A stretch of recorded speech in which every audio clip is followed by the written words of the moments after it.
Hey everybody, this is Lee Wanner. Today we are learning this is the third video, so we're learning the third mode of the minor pentatonic scale. This one's called the suspended pentatonic scale because it can be applied over suspended chords.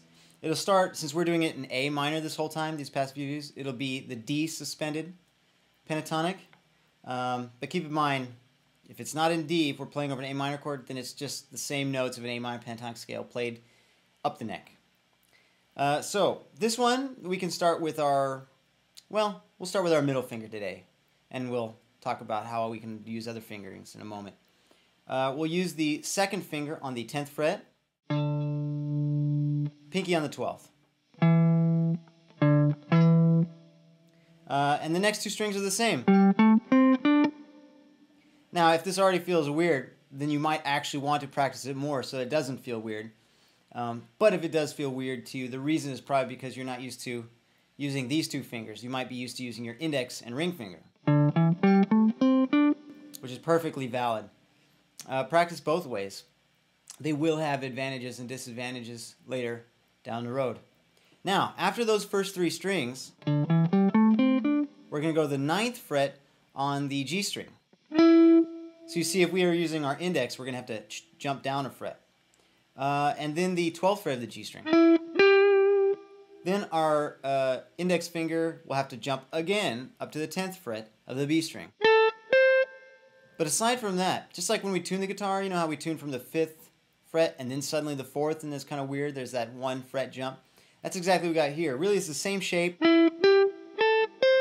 just starting from different frets. Index, pinky, index, pinky. You could also do index, ring finger, but now we're talking fingerings again. So on the high E string, we're going to have the same as we had on the low E string, as is always the case here. 10th and 12th. So the whole thing sounds like this.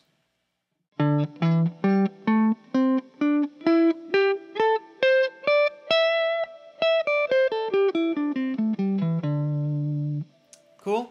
Now we'll talk more about the applications of all these later, and the fact that it's a suspended pentatonic, but we're playing it in minor. How does that work? Blah, blah, blah. We will come to that sort of stuff. Don't worry about it for now. Just play it from the 10th fret in relation to an A minor pentatonic. Or rather, from the 4th of whatever your root is. Without digressing too extreme, if we were playing a G minor pentatonic, you'd be then starting it on C, for example. We'll talk more about that later.